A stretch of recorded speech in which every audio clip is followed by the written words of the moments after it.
gonna get this work session started. This is the second of our budget-related work sessions that we are having this year. So thank all of you for being here with us this morning. This time I would like to ask Rodney Pierce to come to the podium and lead us in our invocation.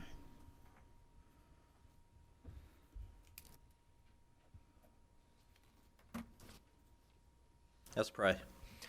God, our Heavenly Father, we thank you for this opportunity, Father. We thank you for this board, Father. May you guide them in the decisions they need to make. Father, we want to pause just for a moment and just lift up all the teachers and school administration, Father, as they guide our young people, Father, that you will just bless them. We pray that you'll guide us through these meetings, Father, and be with the county staff, Father, who have just committed their job, their service, Father, to just helping their fellow neighbors, Father. We thank you and praise you for this time. For us in Jesus' name I pray. Amen. Amen. Thank you, Rodney. For the guests who may not know, Rodney is the department head of our 911 department, and he is also the associate pastor at Bear Creek Baptist Church. At this time, I would like to call another one of our wonderful department heads, Miss Suzanne Wright, to the podium to lead us in our pledge. She's our HHS director.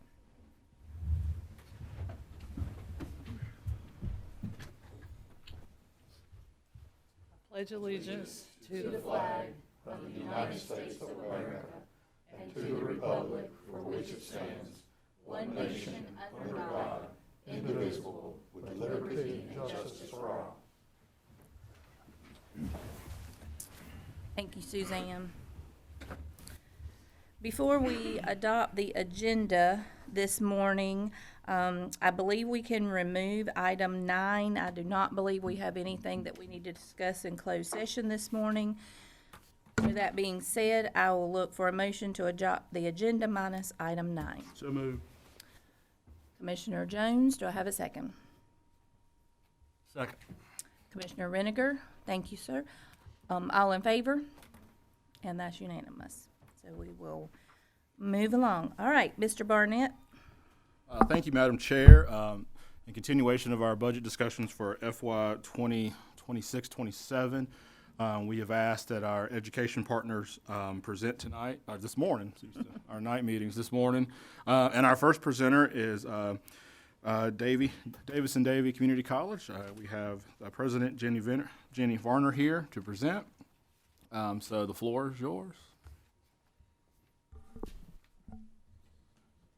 Good morning, everyone. Thank you for having us. I have with me today Cameron Shirley, who most recently oversees our Davie campus, although has been in various roles at the college over the years. And then you may recognize Jonathan Brown, who oversees our workforce programs. And of course, no stranger to any of you, Dr. Bill Steed continues to chair our board, so we appreciate everything he does for us and for education always. When I was last here in May, we had just graduated 1,320 students, so I was proudly sharing with you that number. So I think it never hurts to remind everyone what's happening every year when graduation comes around. Although since then, we've graduated another 239 students in December. Although we don't have a graduation ceremony in December, we're always happy to see those numbers go up as we send out more degrees and credentials. Another thing I wanted to mention, and it's not on your slides today, and we don't usually talk about it in these meetings because I so often am here in the spring to see you, but our performance measures as a college continue to be very, very strong. We continue to be one of the top performing colleges among our statewide system of 58 colleges. Those numbers usually come out in the fall, so sometimes you may have seen them by the time I'm here in the spring. But just so you know, in the category of exceeded excellence, so we're beyond the averages of other colleges in the state. We exceeded excellence this past year in our English courses, our math courses, and our curriculum completion rates. And we were above average in the progression of our first-year students. So we just want you to know that, in addition to all these other numbers we're going to share with you today and telling you about the scope of what we do, we continue to perform really well, too. It's not just about who's coming in our doors, but we're seeing those good performance measures on the back end. And that's really important to all of us. I wanted to share with you first a little bit about how many people we're serving and what the reach of the college is. The first thing you should know is that in the course of a year, and this is the latest data for 24-25, we served over 13,000 students. Now that's across all our programs, curriculum, Con Ed, Davie Campus, Davidson Campus, everything we do. And you can see on that map where all of our students come from. And you might be saying, why do you have a student coming from Dare County or Hyde County or Cherokee County? Well, some of it is students who take our online courses. Sometimes they might be taking a workforce, a certification program. They might be coming as part of our emergency services college when we draw emergency responders from across the state. But obviously, the place where you see the most students, of course, right there in Davie and Davidson counties, and you see them lit up right in the middle, with the head count number being 1,648 from Davie County in the last year for which we have numbers. A couple more numbers. I won't read these all to you, but this is just giving you a sense of what makes up that total head count. It gets broken down into three categories. Our curriculum students, so those who are degree seeking, our continuing ed courses, and then at the bottom, our college and career readiness group. And that's what's often referred to as basic skills. So you can see we've got about 5,100 curriculum students in the course of a year, 6,500 continuing education students, and then 1,500 basic skills students.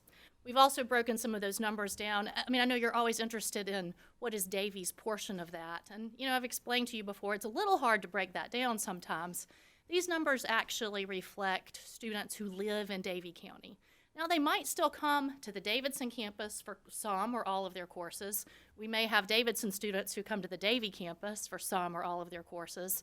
Probably more often than not, we have students go between the two campuses. So it's not a perfect number, but it does give you just a little sense of Davie residents who are in these different categories. In the current year, so this is for 25-26, this is just a little look at our curriculum, our degree students, broken down by fall and spring. Over 4,600 students in the fall, 4,500 here in the spring. A little over 750 of those coming from Davie County, both semesters. But the really important thing to know here is that our enrollment continues to increase. A 6% increase in both of these semesters compared to last year. But it's not just this year that we are seeing those increases. We have been seeing steady enrollment increases for a number of years now. And you may remember me telling you that we were one of only 4 colleges within the system that maintained enrollment through the pandemic also. And that's when a lot of enrollments at a lot of colleges were dropping. So we continue to see that steady interest in the courses and the programs that we are offering. Just another little look at who those students are. 43% of those numbers there are new students, 42% are full-time students, and 35% are dual enrolled students. A little more on that dual enrollment. Most of you know with an early college like we have here at Davie, we also have one at Davidson, but also with something called CCP, that's Career and College Promise. That is the state's program for dual enrollment. It means the students are not in an early college, they're at their own high school, but they are taking courses with the college. Now that's not a new thing. I mean, for a long time, high school students have had the opportunity to take college courses, but this program has shown incredible growth in recent years, not just for us, you know, across the state. And you can see that that purple line there on the left is showing the steady increase in CCP students in recent years. The more steady line at the bottom there is just early college and our Yadkin Valley Career Academy over in Davidson. So that's just giving you a look at that dual enrollment growth. A few more numbers here. You can see our Davidson Early College and our Davie Early College numbers, as well as the Career Academy, and then just another look there at the bottom of the growth of the CCP students. And you can see that here, last year, the most recent year for which we had complete data, up to 233 Davie residents as part of the CCP program. So this continues to be a big part of what we do, a big part of what we work with Davie County schools to do, and something that we are that we value because it also means that those students have a little more connection to what they might do after high school. They might come to us, they might move on to another school where they might be job ready. But we are helping them bridge that pathway between high school and what they're going to do. Always like to make sure you're updated on Ignite Davie. Some of you may have already seen some of these numbers, but the Ignite Davie program continues to be incredibly strong. Right now, here in the spring, we've got 131 students at our campus. As you may remember, there was an agreement that if there was a program we didn't offer, that we would allow students to also go to Forsyth Tech. So you see those numbers there as well. Although obviously the bulk of the students are continuing to come to Davidson Davie. But this program continues to show great promise, pulling in a lot of students with high success rates. And we appreciate everybody who is a partner in that effort. A huge part of what the college does is customized training and continuing education, supporting our businesses and employers to support the future workforce. Just a look at some of the companies in Davie that we have worked with most recently on the customized training or other support services: Avgal, Amar, Reeb, Ashley, Breakbush, and SBA Home.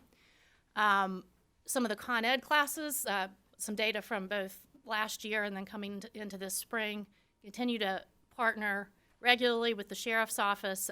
21 classes that we held in 2025. You can see a few examples of them there, from driver training and detention officer certification to crisis intervention, SRO training, de-escalation.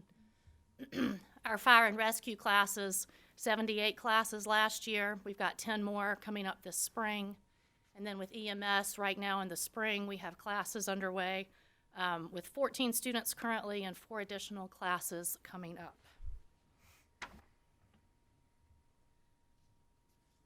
We've had a focus at the college, and really this is also a statewide and a national focus, to find more ways to support short-term training.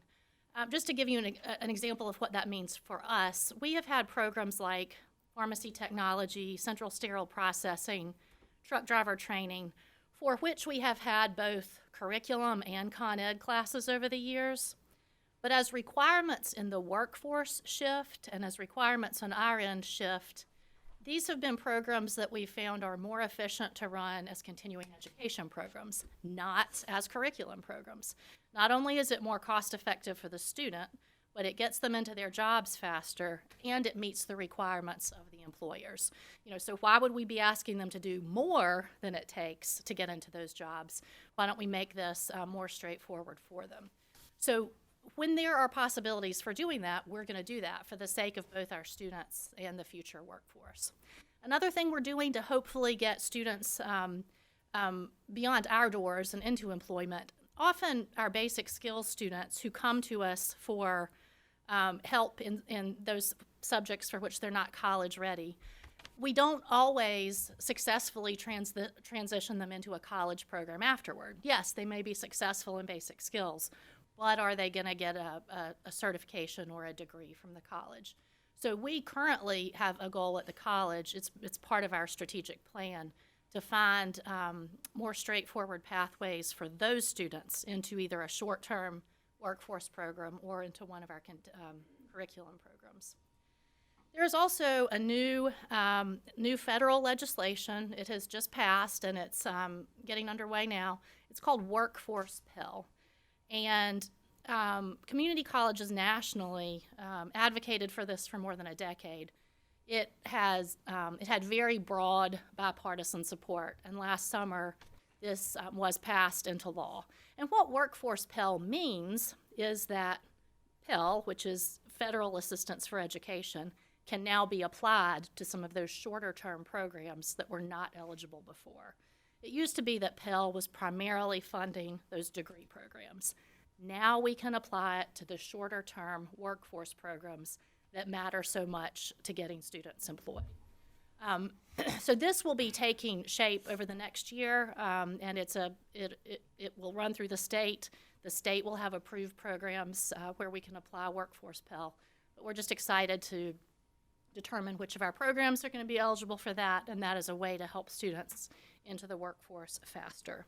The other thing we're doing on the college side of things is looking at how we distribute aid? Are there ways that we can take our current scholarships or new dollars and help students, not just in those degree programs, but in the shorter workforce programs as well?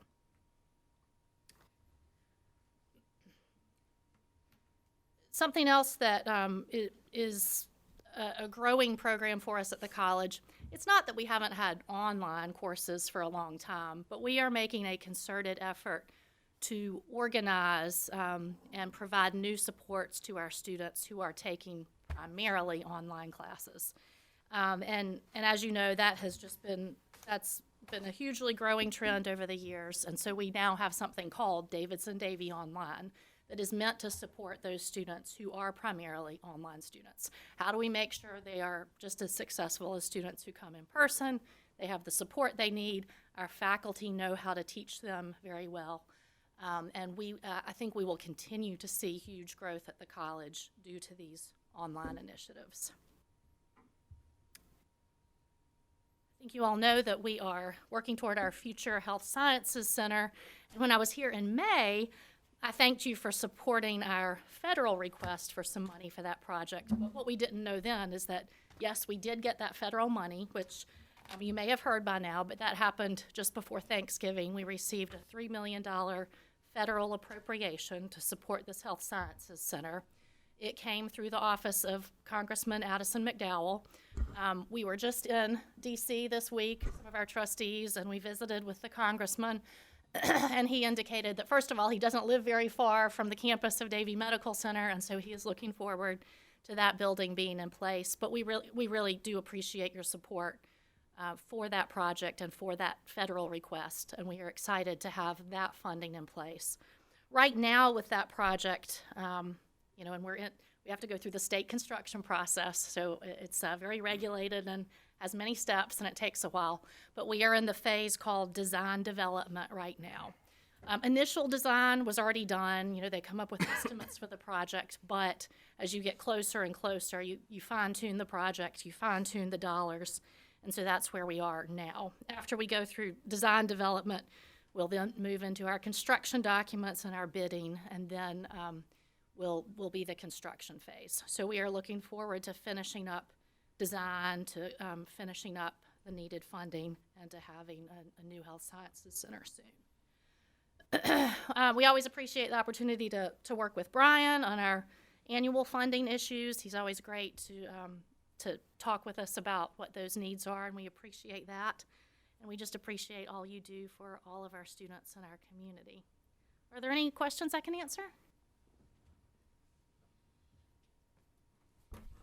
Just curious to know the way the economy has changed and jobs have changed. What kind of, do you have a number that captures the percentage of people, or a number that matriculated a 4-year school and then kind of end up boomeranging back to you all? So go to a 4-year school and then come back to us? Yeah, kind of do a reboot. It's an interesting question because I think I know a lot anecdotally that goes on. I don't know that we have a number for that, and it is probably a little more anecdotal on our side. And we do know of those cases. I don't know that the numbers are huge in an absolute sense, but we definitely, I think we all know anecdotally of the people who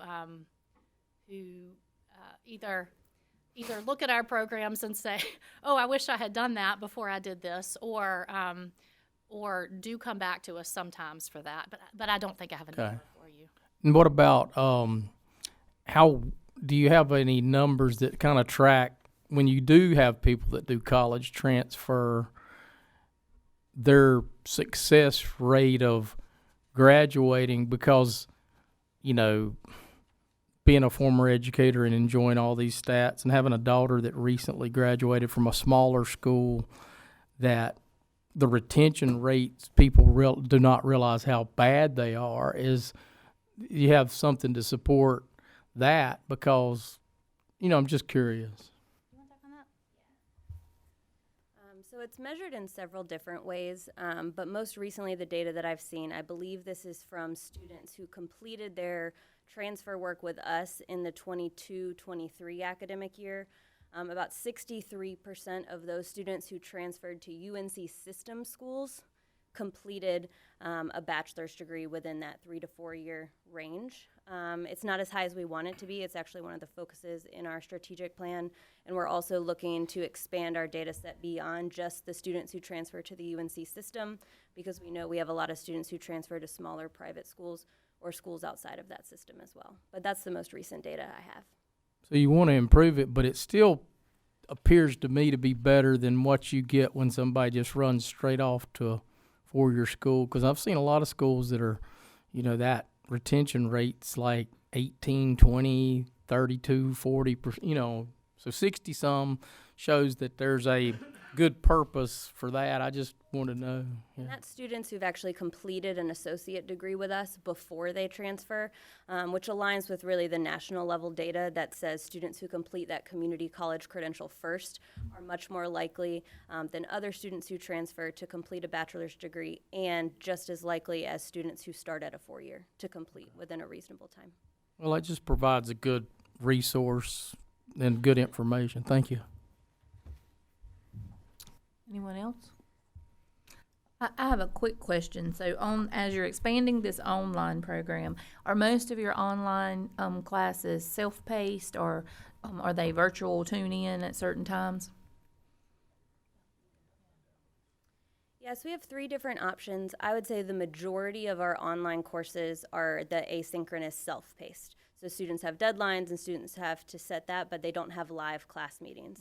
We have a handful of courses who do have live synchronous class meetings that promote discussion, some skill development, things like that.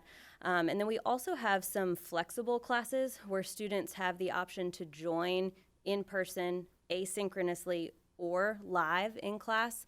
We're trying to see kind of what subjects can be met with those kinds of flexible formats. But that provides a little more of support for students who might need something different week to week. But the majority of those courses are fully self-paced. That's awesome, especially for working people. Anyone else have anything? Just one quick one, and this may be for Robin, but as we head into budget, and I know you guys don't have this answer immediately, but I would like to see, in terms of the raw dollars that Davie County funds to the community college, what that looks like on a per student basis. Does that make sense? That gives me a little more of a kind of a plumb line to work with. And it might be we compare that with what the overall cost per student is in terms of county revenues, maybe compare it to Davidson County, that kind of thing. Just kind of see, hey, what we're spending on a capital basis, and however else monies are being applied from the county. We can work on that with Robin and make Thank sure you have that. Thank you. And there's plenty of time. I really appreciate that. And I appreciate all y'all do. You're doing a great job. We appreciate thank all you. your support, always.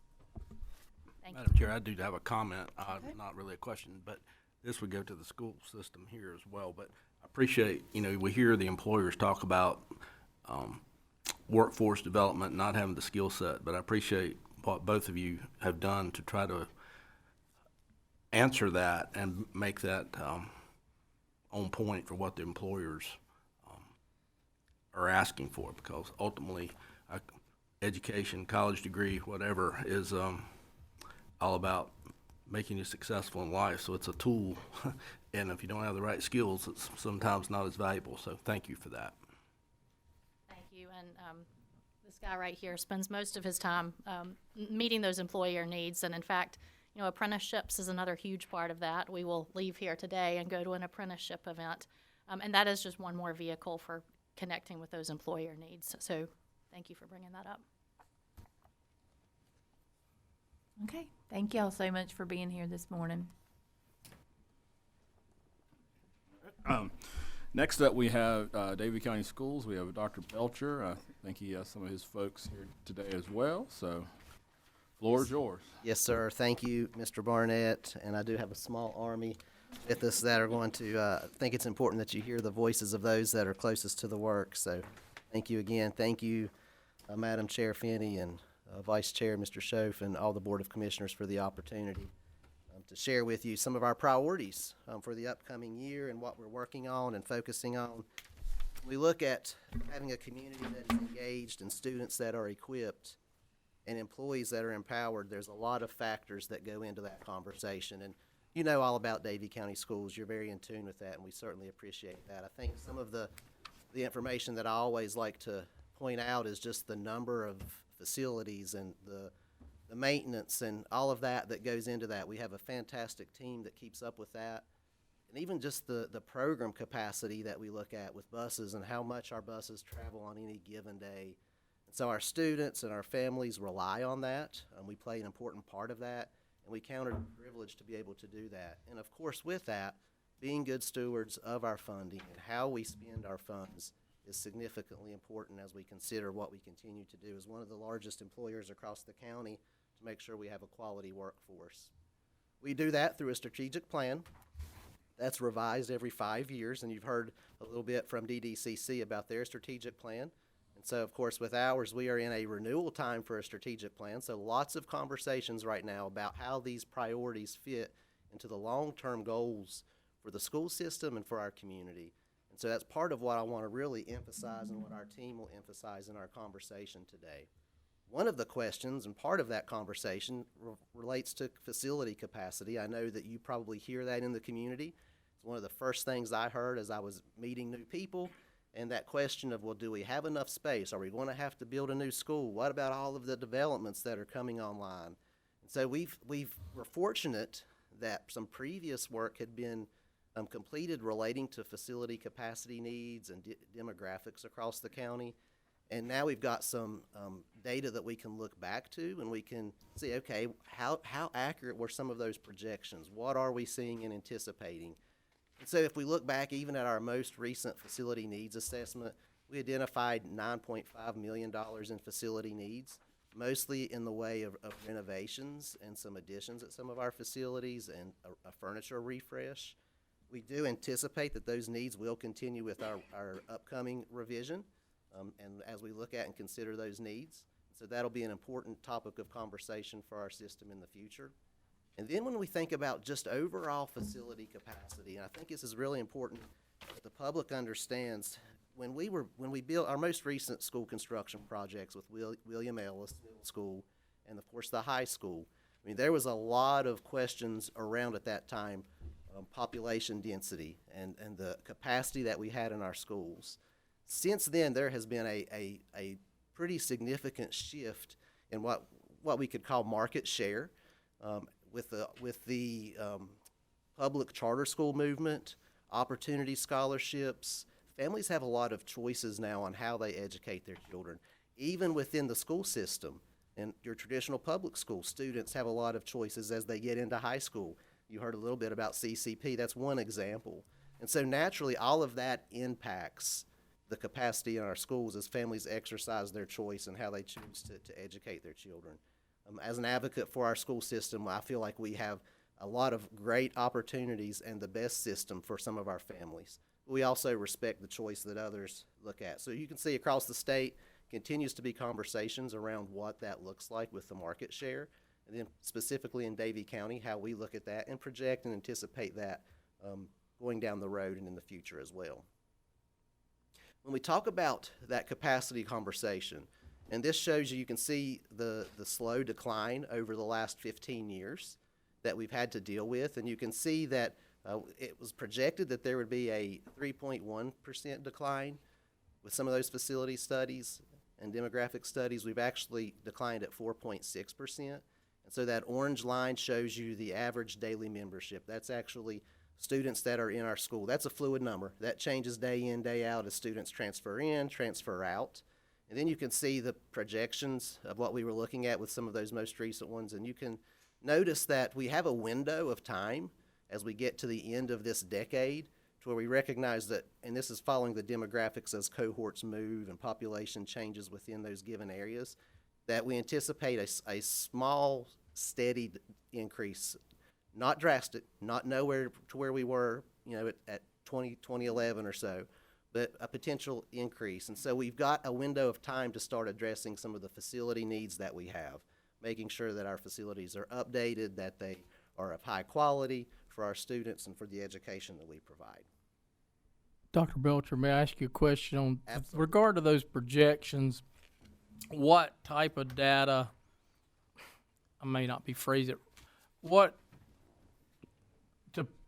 are you basing like the steady but not crazy increase over the, I mean, is that based on trends within the state, trends here? I guess the reason I'm asking that is because we're kind of in a situation now where I'm trying to think of how you would be able to grasp the potential with, we've got probably approximately 1,800 permitted lots right now, which may not sound like a lot, but we're not exactly sure what that'll yield because you don't know what a household's going to look like. But I didn't know what is driving that assessment there. Absolutely. So there's several factors to that, Mr. Schoaf, and I could talk a long time about that. I've done a lot of facility presentations recently, and the short answer is based on the number of household units that are projected in those new construction projects across the county. Now, we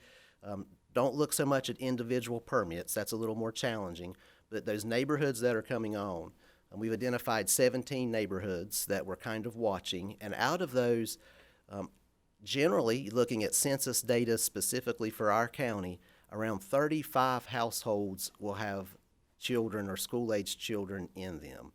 And so, but of course, that's why that number was important about the market share, because we know out of those 35, not all of them will attend Davie County schools. So we back out roughly around 10%, actually more like 15% for those that may choose homeschool, charter school, private school. And then we back out another 5% that are 0 to 5 that aren't calculated as an actual student in our system. They will be eventually, but at the time they're not. And so that gives us roughly a count of around 24 to 28 per 100 households that will have students attending in Davie County schools. So it's formula-based, it's mathematical, not perfect. There's lots of outliers and things that can impact that. And then we look at, actually I shouldn't say we, the demographic study analyzed based on cohorts. Who's in first grade that's going to progress the next year into second grade, third grade, as they then exit the system, and those that come into the system when they become school-aged. And so what we're looking at ultimately is, with that cohort progression and population increase, are the new developments and the new homes going to outpace the population shifts across the county? And so that's how we can then break it down even by schools. But so help me if my math's right here. So let's just use 2,000 as a good round number. If we had 2,000 and it averaged 25 per 100, aren't we talking about approximately 500 students in that, what I'm using there after you've backed it out? I'm just want to make sure It could potentially be around that number. And of course, that's also not accounting, that's households, so that's not accounting how many children might be in any given household. right. So it's not a perfect science, but it's an estimate. It's a planning formula that helps us sort of estimate what we're looking at. But based on the 25, at least looking at it that way is not crazy okay. That's correct, yes. Okay. I think I'll just throw this out there and then I won't say anything else right now. I don't think, based on the sizes of the middle schools and the high school, especially the fluidity of way people, with NIL now even, who knows how many kids you lose to another county to go play football or whatever.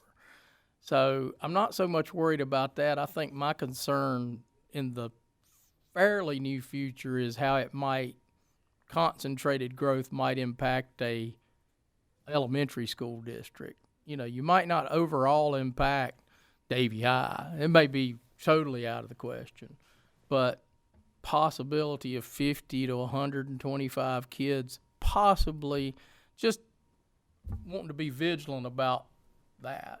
So that's all. Yes, sir, and I think it's critical to keep in mind also, those projections are based on 100% build out. And as we know, not even in my neighborhood, there's lots that are vacant still that have not been 100% built out, even though it's an established neighborhood. And even in some of those larger neighborhoods, we don't know how long it will take those to be built out. We don't know how the economy can impact that, interest rates, prices of homes. There's so many other factors that impact that. But our formula does project out on 100% build out, just so that we have a conservative number and can plan appropriately for that. But this slide here does get into, when you then start to look at elementary, middle, and the high school, what that current capacity looks like and what the projected capacity potentially could look like based on those projections. And we even have this by school. And so to your point, Mr. Schoaf, when we look at this, Shady Grove Elementary School and Moxville Elementary School are the two that we project could be over 90% at capacity in the future. And so those are kind of, we know that the density is dependent upon where some of those homes are being built. South Davie Middle School is also over 90%. The others, we have some capacity, physical and program capacity. And we do consider, when we're looking at this program capacity, bus routes, cafeteria sizes, how many can we get through a lunch line? How many can we get through a PE or an art or a music class? So all of that is also taken into consideration when we're talking about capacity as well. So it's not always just physical capacity. There's other factors that impact that. Well, is 90, I mean, is there a bit, I guess the benchmark's not 100%. It's somewhere. Right. I mean, once you start to get close to 100%, that's when there starts to really be some concern about overall capacity, and then you have to start to consider options. How do you address that? Okay. And of course, we're talking 5 to 10 years out right now, even before we start to look at some of that blue bar starts to become a factor to consider. But the only other thing I can think that could affect that is just the unfunded mandates that our state is good at sending down if they start talking about class sizes and stuff. We have some of that. Yes, sir. Absolutely. Thanks. So I have a quick question about class sizes. So when you say 90%, I mean, that can mean a lot of things, but as far as our class sizes are concerned, are we strained on that? Are most of our classes at their maximum numbers in the elementary schools especially? So I will let Jenda Haynes give you some information on class size, because she knows all the class size capacity. There's a K-3 class size, and then 6-8, we've got some flexibility there, whereas in that mandate for K-3, we don't. So, Ms. Haynes, if you want to just give an update on what that looks like. So that is really managed through our teacher allotment process. So kindergarten, first, second, and third grade fall under, as he mentioned, some state mandates. So at kindergarten, we have to stay around 18 as the average. We can go up to 3 over. First grade is 18, 17 in first grade, and then 18 in kindergarten,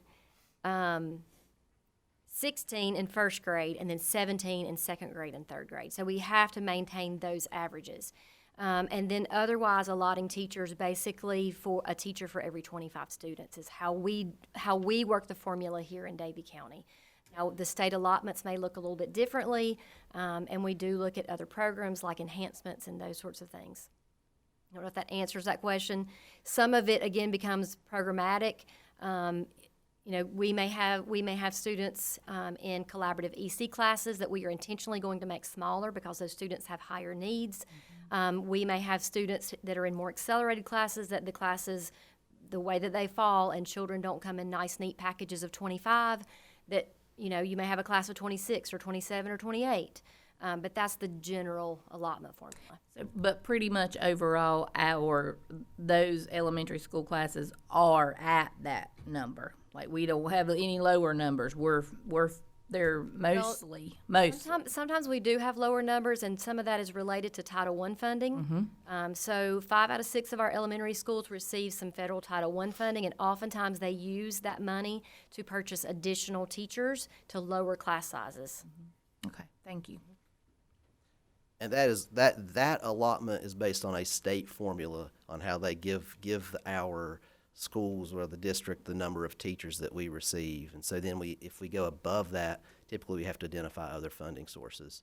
So that's one of the things from the state. Mr. Harris is going to give us just a brief update on the state budget, because that's always part of what we consider and look at, and then some of our safety initiatives across the district as well.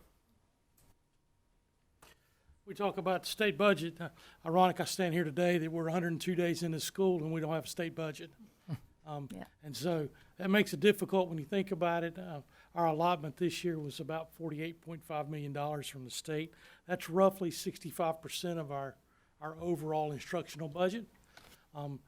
With no budget, we're on a continuation budget resolution with the state. What that means is our teachers and our certified staff, they got a step increase for their experience. We got no funding for that. So you can imagine that step, it includes additional funding on a monthly basis for them. We got no additional funding for that. That also means that anybody that we pay locally, I mean, we've got to find the local dollars for those. On our classified side, which is anyone that's not paid on a state mandated schedule, they didn't get anything. So they got no increase this year at all. And that means that our programs that are dollar allotments, we got no additional funding. So any additional needs or things we need to add to those programs, we've got to find funding from somewhere else to be able to do that. So that's the tough part about where we are from a state budget. We're okay. I mean, we're not in a situation where we can't make payroll or anything like that. So I don't want it to sound that way at all. We've got to be very frugal in where we go and what we do, and looking for opportunities to fund the things that we stay status and where we've been. Let's talk a little bit about safety. From an open gate perspective, when we were here before, we talked a little bit about what open gate was. I want to talk about some of the things that have changed. At the end of the year last year, we used open gate for our graduation. That was our test for our large gatherings. It went relatively well from that perspective, and so we've introduced our open gate at our large gatherings at our schools. So that'd be athletic events, festivals at some of our elementary schools. We had a band competition at the high school, so we use them for all those things and it's become we've been very beneficial with that, and we appreciate the community's in collaboration with the support of it and everything else. That's paramount to make it successful for us as we work through that. I know it's a little bit of a annoyance at times to have to go through that. Lines get long, but it's one of those safety features as we try and keep things safe for our staff, students, and our guests when they come on campus. Any questions about that? Okay.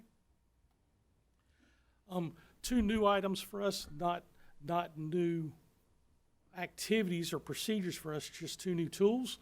Say Something, that's an anonymous reporting. We had a phone number that you could call into before. This is something that the state pays for, and it gives us additional channels to be able to collect data as things come up, whether that be text messages, emails, phone calls, and some additional reporting inside of that as they notify us. So it's a good tool, not a new procedure, just a new tool. And we also went with standard response protocols. We had protocols in the past, but this is more standard across the region. So if we have something that shows up for first responders for some reason, it's standard in this region that they use these terms. They understand a little bit more about kind of what we're doing, as well as each one of these 5 items, when you call them, they have a specific task to go with them. So if you call something, you say secure, and then you tell them exactly what to do after that. So it becomes much clearer in our buildings, all of our facilities, and exactly what they need to do. Instead of just a lockdown, what does that mean? You lock down with this, and you go from there. So it's good for us from that standpoint as we work through what those need to be. I'll hand it back to Dr. Belcher. Thanks, Clay. So, and Mr. Reniger, I appreciate your comments about post-secondary readiness for DDCC, and Mr. Schoaf, the question about persistence. I've given you all a copy of the My Future NC Attainment Report. That's pretty much hot off the press. That's 2026 data, and it has some persistence data in there as well. But part of our responsibility as the school system, and continues to be a priority, is how are we preparing our students to be ready for work, to be ready for post-secondary opportunities, be that community college, a specific industrial or industry recognized credential, and DDCC plays an important part of that. Our goal is to continue to have residents in the ages of 25 to 44 that are prepared for work, and that really starts in the school system and with that partnership. Ignite Davie is a fantastic and phenomenal way to help us reach that attainment rate. So there's lots of data in that report. Just wanted to point that out and leave that for you to take a look at. And then I'm going to turn it over to David Kuntz and Will Mars, who they've got an update on the advanced manufacturing work. Dr. Belcher, could I ask a question right quick before we get too much further? Back to the slide that showed the outside influences or options, I guess, for education, we're at 15%. And that's great because I think we got a great LEA, and that's why we're way below or above the state average as far as people being in public school or our LEA. But my question is, I'm aware of all this online increased private competition coming online, and has the state projected anything about the further dilution of the use of the public school LEA? Because I do a lot of work with construction people, and I see general contractors, and I see them building buildings all over the place. And so at some point, right, we're just cutting up the pie. So what? Yes, sir, absolutely. So across the state, your traditional public school option has continued to decline in most every LEA. In fact, all of the LEAs have, over the last year, saw a decline, and over the last 5 years, I think it's like 65 out of the 115 have, with the exception of some of the charter schools, the public charter schools, and specifically the online charter schools that have been approved by the state board. There's an online virtual public school that's had, I think it's like a 200% increase in enrollment. And some of that statistics there show that's part of the increased options. Now, what that means is across the state, anybody can enroll in those kinds of programs and schools. And then Mr. Harris has to give them, and Clay, I don't know if you want to tell them how many charters we fund, or I think there's a number of how many across the state that we have to give money or revert money back to. Right now, we're sending money to 17 different 17 different charter schools, and it's about 67 students. That spending for us is up about 203% over the last 3 years. Part of that's driven from the fact that charter schools now get a full cut, whether at a virtual school. They used to get $790 a year. Now they get the full cost associated for a student, and they don't have to have a brick and mortar building. They're not offering lunch. They're not offering transportation, not offering athletics, but they get the full share of what you give us for our students, and we have all of that. We have to then send that to the charter school. And so our spending is up about, I'm going to just say 200% over the last 3 years. What is the student allotment now from the state? For local, Yeah. locally, it's right at $2,300. I'd have to go back and get the exact number, but it's right at $2,300. Okay. Did you say 67? 67 students. 67 students. All right. Okay.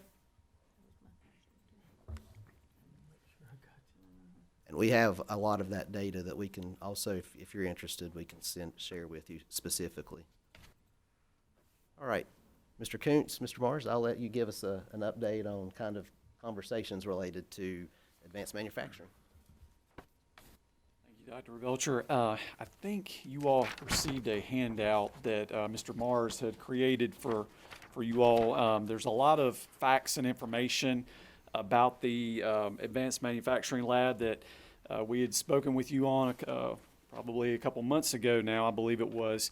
But just, I wanted to highlight a couple things, and I'm glad our partners from Davie are here today, because I'm looking forward to, in March, attending a local pathway conference up in Pittsburgh, Pennsylvania.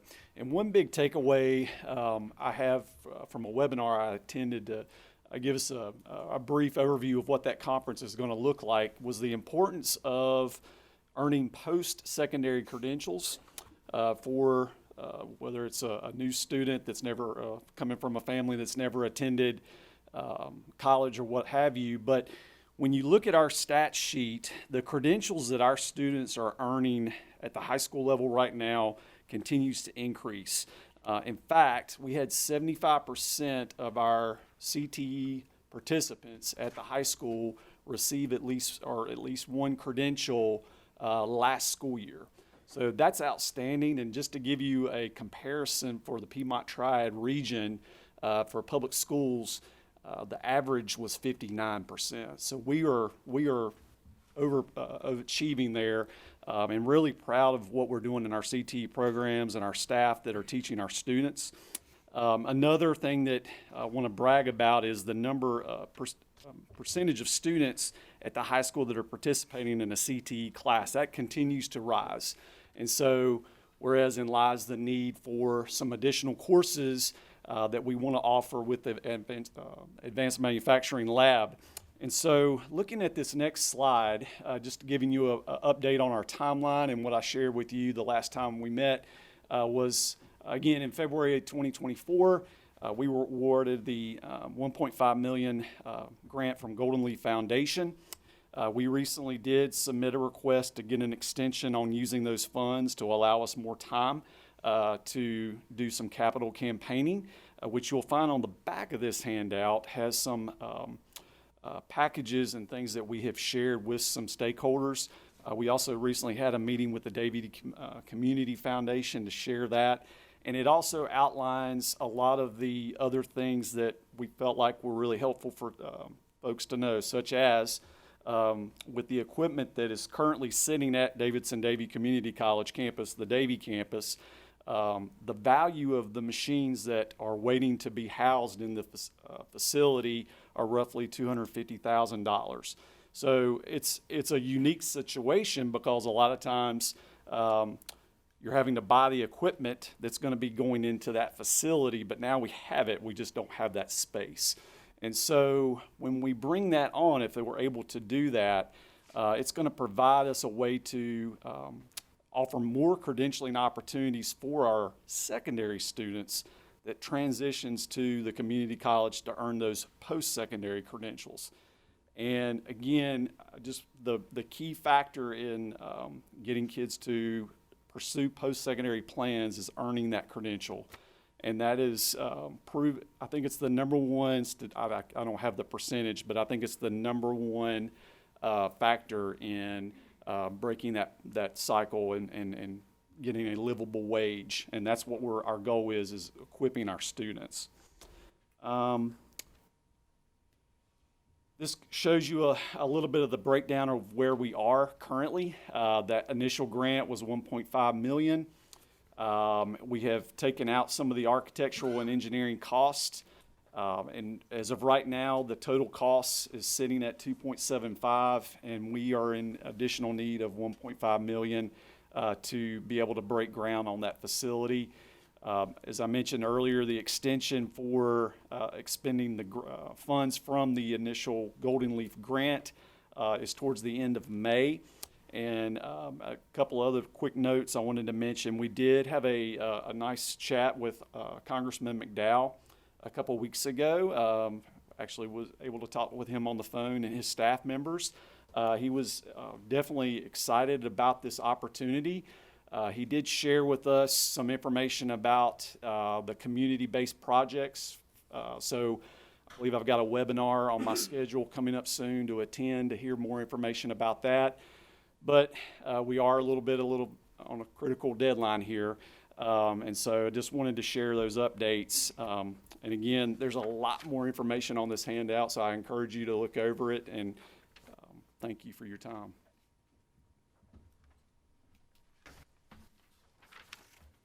And I think I forgot about this slide. I was covering it before I was talking, but one quick note is that facility is going to be able to offer some additional courses for mechatronics, robotics, engineering, drafting, and then this is probably one of the most important stats, is 99% of our students who are in CTE courses graduate on time with their cohort. So When it comes to keeping kids in school and the advantages of attending Davie County schools, CTE courses, to me, is one of those biggest dropout prevention, along with athletics too. And I get to oversee that as well. But CTE is by far my favorite, and it's part of the reason why I'm here today. It definitely shaped who I am and the career that I chose, and I believe in CTE, very passionate about it. So I appreciate your time. As a side note, it's very hard to do the kind of work you see in that image in a virtual program. So that's why those CTE and the traditional school sometimes provide some of those options that you just don't get in other settings. One conversation that has been elevated is preschool and the need for preschool. And I'm going to introduce to you Mackenzie Ratledge. I don't know if you've had the honor or the privilege to meet Mackenzie, but she knows a lot about preschool. So she's going to give us just a quick update just to give you some understanding about some of the pre-K needs. So currently in Davie County Schools, our preschool department operates on 7 campuses.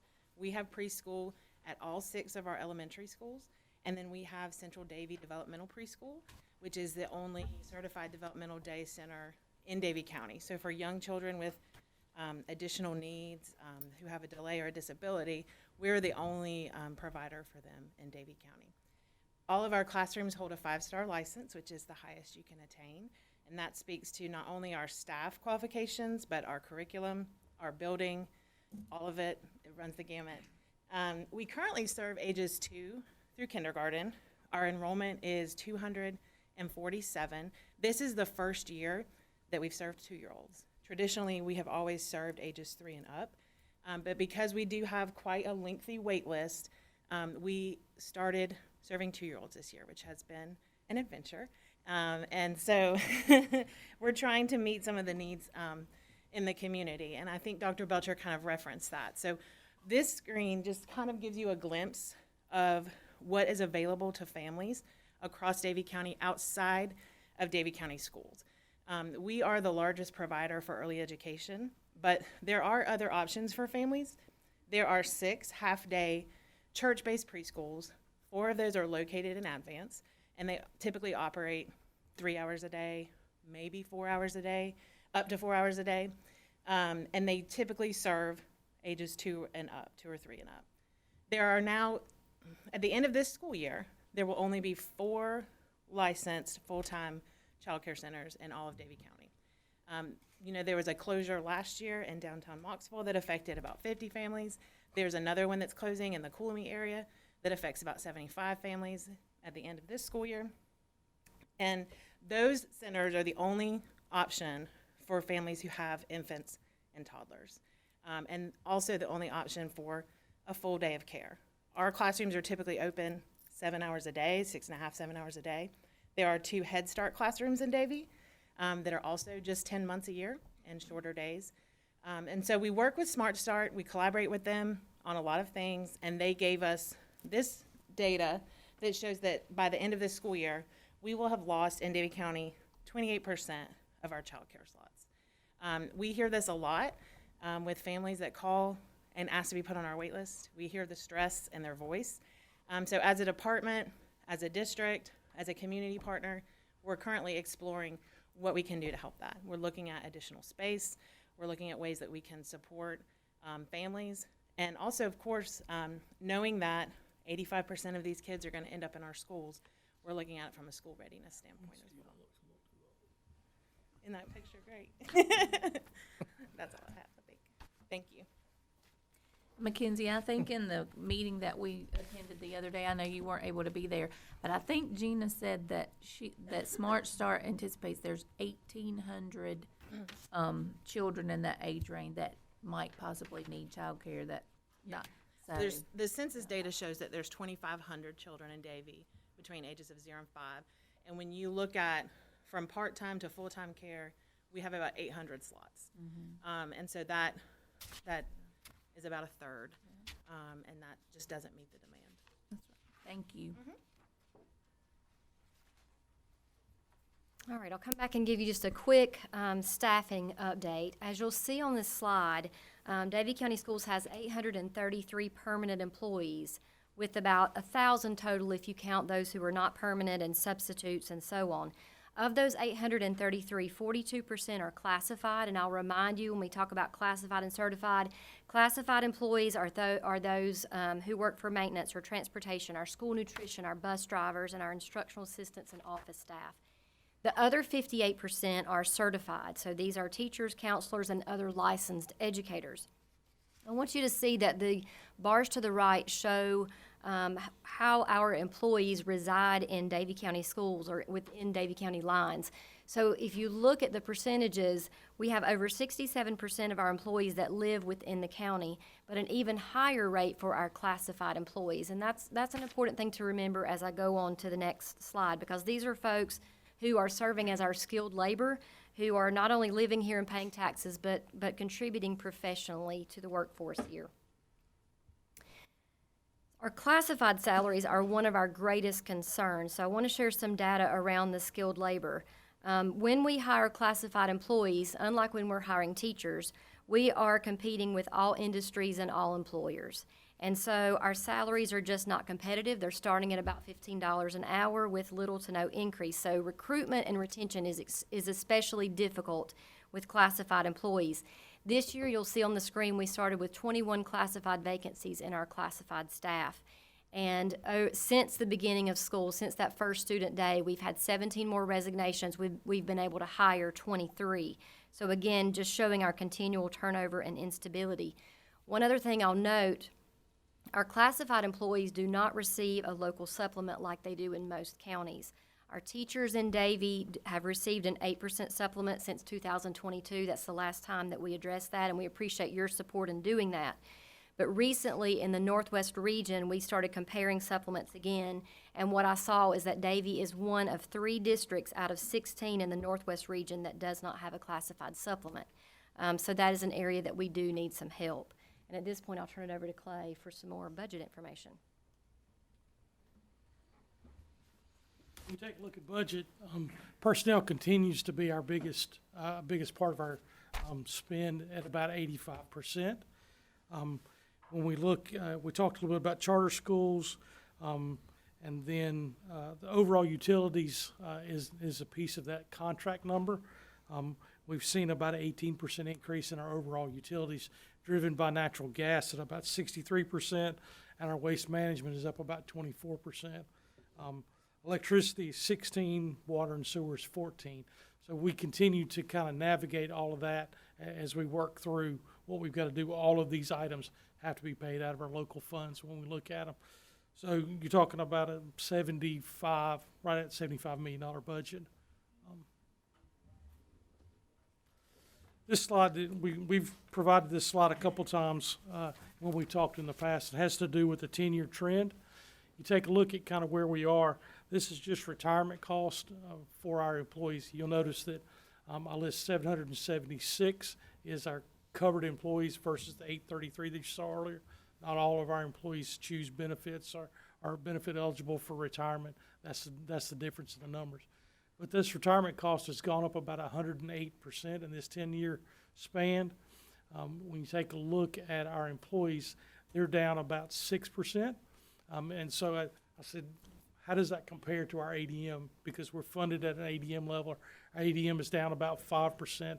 So that says that we're constantly taking this staffing model that Ms. Haynes works on and ensure that we're staffing at what our ADM level is. So we continue to fluctuate that to ensure that we're not overstaffed versus the students that we have.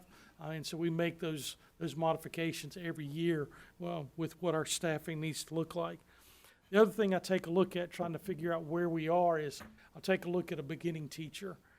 And so in 15-16, and I'll take it at $1 million. I've got $1 million. How many beginning teachers can I pay for? In 15-16, we could pay for roughly 21 beginning teachers. Last year, in the 25-26 year, that number was down to right at 15. So the cost continues to increase, and funding from the state just really doesn't keep up with kind of where we are. And it goes back to a little bit of what you talked about, unfunded mandates, because as the healthcare costs change, as retirement changes, They make some modifications in our funding at a state level, but it doesn't impact our federal funding, doesn't impact our local funding. We still have to cover those. So anything I can't cover with state dollars is gonna fall on our local, our kind of our local spending and where we have money. So I'll hand it back to you for final words and thoughts. Clay, quick question for covered employees for retirement. I'm just curious to know what is your trend with regard to overall employees, say during the last 10 years, or if that, I know that may reflect it, but is there something missing up there that I'm What like total count? total employee count? Ooh, I mean, if you can't get it, but it just, I'd like to see the trend because, you know, I find that statewide the schools systems tend to get beat up about how wasteful they are, and I don't, you know, I see other areas where there's waste. I don't see that, so I'm just trying to glean from that. Has our actual, you know, I know the enrollment's gone down some, but I'm just trying to look at how much the actual employment totals are. I don't know that number off the top of my head. I mean, we can certainly take a look at it. I don't know that I can go back 10 years, but I can probably get you 5 years worth of data because I don't necessarily have that stat. Do you think in general you can answer it's probably gone down? Well, our staffing as a whole, I mean, follows that trend. So when I talk about our staffing model, I mean, it's our teachers and everything else, but we do the same thing with our staffing in our departments, taking a look at where we are. I'll take finance, for example. As we transition work into a more automated system, I'll reduce that staff. We take a look at transportation and maintenance as we work through that. I mean, that's not changed a lot, but I'm also adding more square footage in our buildings and things we've got to keep up. So I struggle to say that everything has dropped.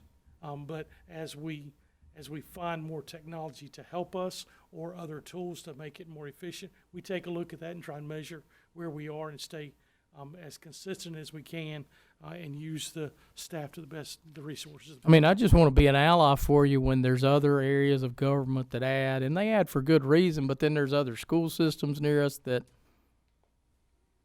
have been irresponsible, and I appreciate y'all's responsibility. I can say we're not irresponsible with the resources that we have. Can I tell you that right now we have 1,000, and 5 years ago we had 1,300. I don't know that number off the top of my head, but I can tell you that we look at staffing every year when we go to build the budget to ensure that we're consistent and equitable in where we are with our resources. We appreciate that, but I want the citizens I want the Facebook warriors out there to understand that. So we'll take a look at it. I'll go back and see what I can get for you. Do understand though, even as Clay said, we can go back and look 5 years. 5 years ago, we would have been in COVID times with ESSER money. So we did have some positions that we added for additional support during that time. We definitely would be lower than that now because we had to cut those positions and had to absorb those through attrition or move some folks. Yeah. Is for Mr. Harris. The pension is all new hires and all legacy, is they on the same pension, or the new hires, are they still on defined benefit plan? They're on the same pension, where what changed in 21 was the post-retirement health care. So if they came on after January 1st of 2021, they're no longer eligible for post-retirement health care. But the pension didn't change? The pension is the same, yeah. Okay, thank you. Okay. I have a quick question about pre-K. In terms of the slots, I think you mentioned that two private operators had gone out of business or had closed. Are there any charge to the parents for those, let's just say, 2-year-olds that have come out of those two private carriers into the school system? Do we charge a tuition? Yes. Yes. You do? We do. Okay, perfect. Yeah. Thank you. One last question to help me, because I've read some articles statewide that look like they're finally getting, I don't know if solvent's the right term, the retirement stuff is in much better shape the way it's been restructured. In some of my publications I looked at on Orbit and that kind of thing, for those of you that know who Orbit is that what y'all are seeing too? I mean, I'm not asking for specifics, but I see a big increase, and then I see pension contribution looking a lot more stable as of now. Is that? Well, retirement as a whole, the retirement system is probably second, maybe third or fourth in the nation for funding the ability and that kind of stuff. So retirement was really not, I feel like was not the issue at hand. The issue at hand is healthcare.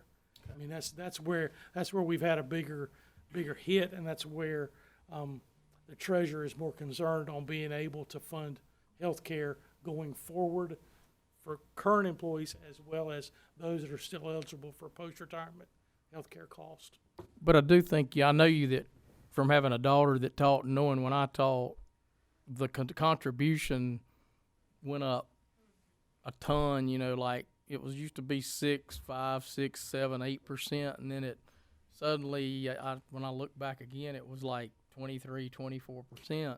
That has that's starting to finally plateau. From an employee standpoint, it's still 6%, and it's been 6%. From an employer standpoint, yes, it has. I mean, it's continued to grow. My 10, 11 years in finance, I've seen retirement go down 1 year, and that was a couple years ago. But it bounced back the next year, plus where they were, plus more. And so the employer side of it continues to grow from that standpoint. But that's what leads to the ability to continue to pay those benefits. But does it look like it's finally at least plateauing or flattening a little bit, instead of it kind of went up real quick? I'll tell you, I can tell you from my perspective, right now we're at about 24.67% is what we're contributing from an employer standpoint. I'm forecasting we're going to be close to 28 next year. Okay. So I mean, I don't see it slowing down. Now, I don't know until we get a budget where we're going to land. Part of that's conservative to make sure that I've planned to be able to cover what it is. But I do think it will grow again next year, and will probably grow for another few years. I don't see it flattening out. It's just an interesting, it does add up to a lot collectively, and we face the same thing with local government retirement, like when I was working versus now, and it continues to go up, so it's a pretty big add-on expense. Thank you. Mackenzie, I'd like to follow up just a little bit on what Commissioner Jones asked you in regards to the tuition. But the tuition, is it less than private, kind of equal to? Are you, Well, do you know? our tuition currently is much less than private. That's what I thought. But that also reflects that we have a shorter day. Mm-hmm. We operate 10 months a year. Okay. And so we also accept subsidy through DSS because we're licensed. Mm-hmm. But yes, it is much lower. And even the 2-year-olds have some structuring and some educational opportunities through the day. It's not just childcare. They're receiving some instructions as well. I just wanted to give you the opportunity to state those things. They have a curriculum that they follow as well, and we follow all the standards for this. Okay. Thank you.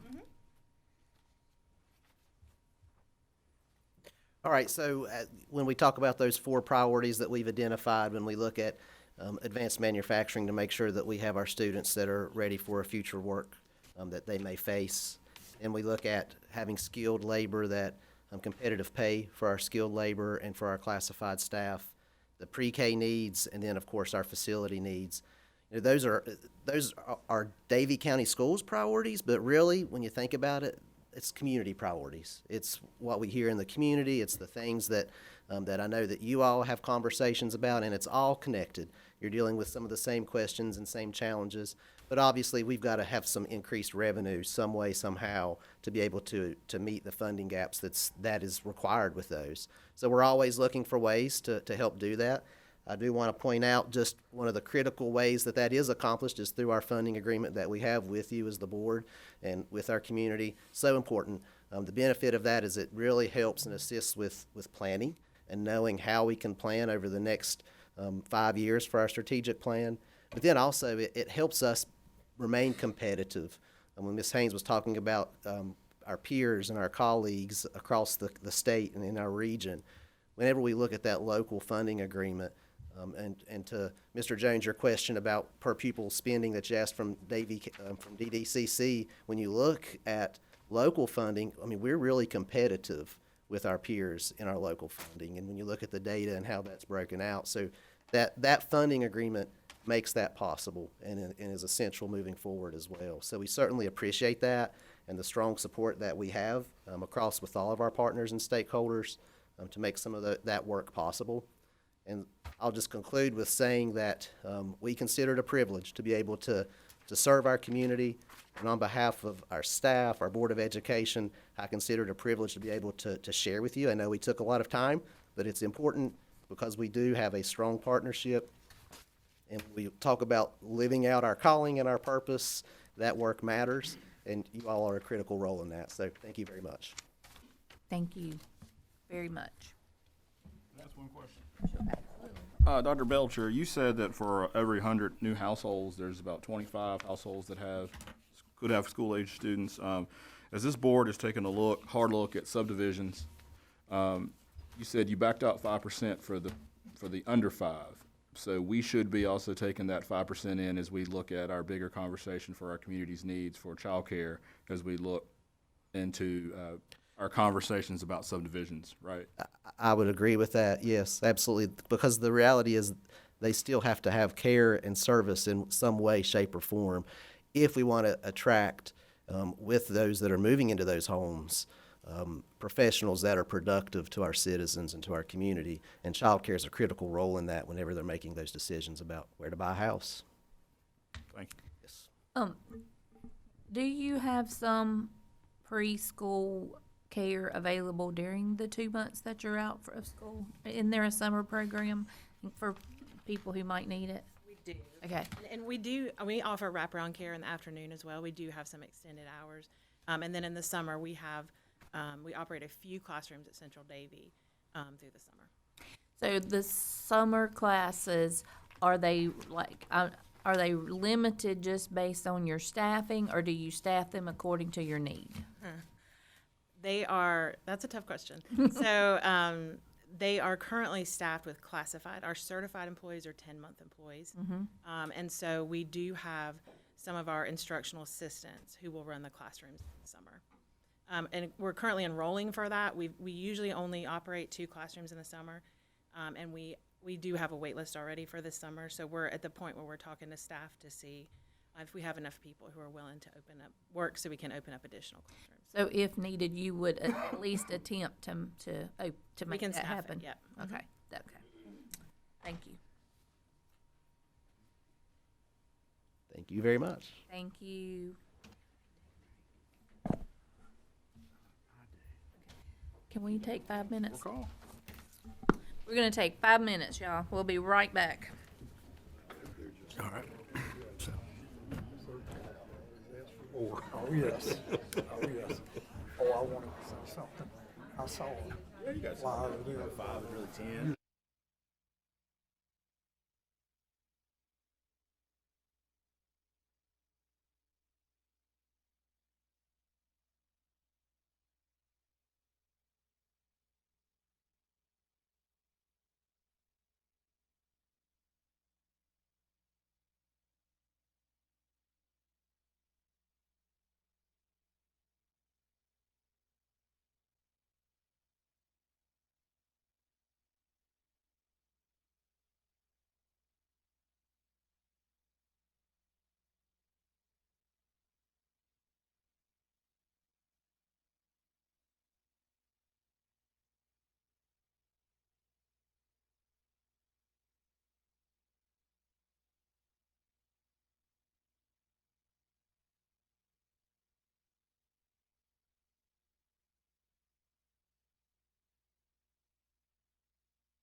was a little bit longer than 5 minutes, but I think we got everybody back in the room.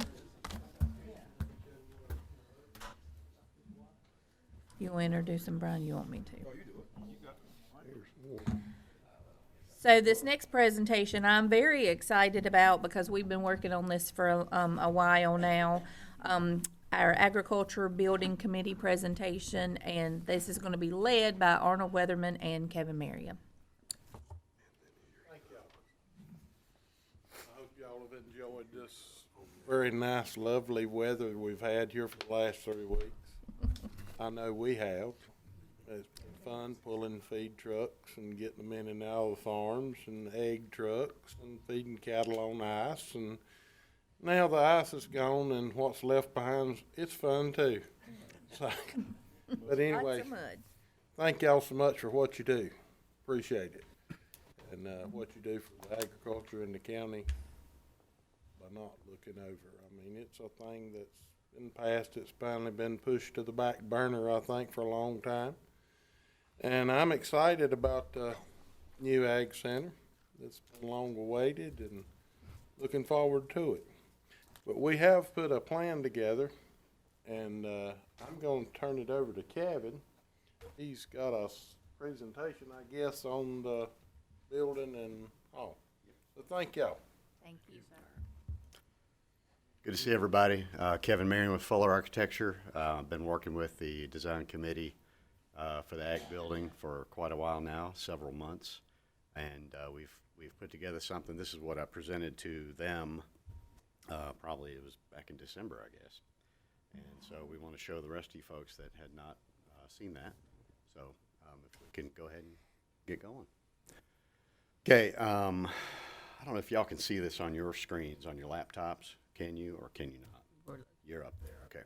We're going to zoom in on this in the next slide, but while we're on this one, this just shows the entirety of the property off of Main Church Road as you approach Interstate 40, the overpass there.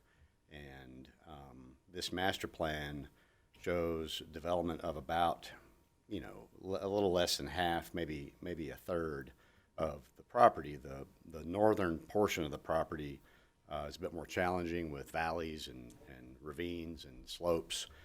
So the area closer to Main Church is the ideal part. Now, saying that, I do want to mention that even that part of this property has some topography challenges that would have to be overcome. And toward the end of this presentation, we'll talk about some cost estimates that I've put together. They're pretty rough. It's too early to get real tight numbers, but we'll talk about that a little bit more. But there are going to be some site challenges to developing the area that we're seeing here. All right, if we want to move to the next slide, Karen, thank you. Okay, now this shows the buildings that are proposed in this master plan. 2 buildings being the primary focus of this project. One being the Agricultural Civic Center, which is placed centrally located there, and then to the northeast of that, livestock show facility. Those are the 2 main projects that we're talking about and that we've developed a little bit in this partial schematic design exercise. The other 3 buildings being a antique tractor museum, which is to the lower right of the Civic Center, and then a farmer's market directly to the left, and an arboretum with some demonstration gardens to the north of that. If we just talk numbers real quick on all these, we're talking about, for the Agricultural Civic Center, pushing 32,000 square feet. The livestock show facility is going to be just under 80,000 square feet, and the others are there that you can see. We've got about 500 total parking spaces here, which that number covers, the general requirements by Davie County zoning for these types of facilities. Now, when you have things going on in both of these facilities, you may end up with some challenges, but it is an ample amount of parking for what we're talking about. Maybe we go to the Next slide is the floor plan of the agricultural center. And what I'm going to do is just go through the departments that we're covering in this. It's been kind of a long time coming. These departments have moved a few times in the time frame that we've been proposing this kind of facility, and so they are, I think, currently in need of new facilities. So what we're looking at in the blue is the extension service, and that covers several things such as the 4-H program, livestock, crops, et cetera. Several things are involved. Horticulture in the extension service. And then in the purple is the Soil and Water Conservation District offices. And then in green, we've got forestry. And in pink is a component for the FSA. And then the rest of the spaces are support, mechanical, restrooms, that kind of thing. Now, in gray is general spaces that everyone would use, and even the public could use. And highlighted here is a 300-seat at tables meeting space with a performance stage, storage in the back, storage for tables and chairs. There's an attached commercial kitchen to this, which would have multiple uses, from serving food trucks during large events, to serving events inside the space, and also serving just the folks that are occupying the space on a daily basis. There's a couple of meeting rooms there. There's a large pre-function area for people to set up for conventions or conferences. Vendors could be there, and that kind of thing, displaying their products and their information. And then also on the exterior, there's a couple more opportunities for demonstration gardens that the Extension Service could use, and the public could potentially use as well. Maybe we can cover questions as we go through each facility. Yeah, so if there's any questions about the Agricultural Center, that was just kind of a broad overview. I'd be happy to answer anything. I can't see it. That blue room, the big blue room at the top in the middle, yeah, there you go. Yeah, that is a meeting room, multi-purpose space specifically for the Extension Service Department. Thank you. Yeah. Right, and then there's also a demonstration kitchen there that Extension Service, they will often have classes that, for kids, for cooking and for food prep and that kind of thing. That's located right there where the cursor is, About the commercial kitchen. Yeah. The commercial kitchen at the top. Commercial kitchen is right there, yep. Mm-hmm. And that one, Terry, is located there because it would make it available to rent out to like food trucks for their commissary and things like that. It has that outside entrance. Yeah, Karen, go back to the previous slide. So if you look at that Ag Center footprint, Terry, and then there's a brown kind of path traveling north toward the livestock show facility. That's where the commercial kitchen is located in the Ag Center, is right there, to the right, Karen. Yeah, right in that area. Ground, right there. And so it's it's centrally located to be able to serve the site better. It's also kind of tucked to the back corner of that building for, to conceal the loading and dumpsters and that kind of thing that comes along with the back end of a commercial kitchen like that. So that's kind of why that's located in that way. Kevin, I want to just say something in general about the commercial kitchen. Yeah. A lot of people, if they've not been involved with our committee, commercial kitchens have a big potential for helping with the event an individual or a group wants to host. But not only that, there's demand for people renting commercial kitchen space. Food trucks use Yadkin space now, and I don't know what you would rent it for, but I can tell you if you did reach out, people would do it. If I decide to not be a county commissioner anymore in a few years and I decide to go commercial with my pimento cheese, I'm going to be one of the first customers that signs up to rent a space, because it's a heck of a lot cheaper to pay $300, $400, $500 a month than the overhead you would get if you tried to build yourself a building or rent a space. Yep. And you get 20 or 30 people doing that, and that's a good cost recovery thing. I Yeah. would be remiss if I didn't go into that part. No, that's good. We visited Randolph County's new agricultural center that they have, and they have two kitchens specifically outside of a commercial kitchen that they have. They have two kitchen spaces available for just local community members to come and rent that space and, bake their cakes or bake their cookies or, prepare their chicken for their business. They've outgrown their home, working out of their home, and they need a bigger space, but they don't want to dedicate the money to a brick and mortar or renting a space like that. And so Randolph County is providing that in their ag center. And so this space could definitely do that. It will not be used daily for events. It won't be used daily for the folks that are in that space. So that's definitely available.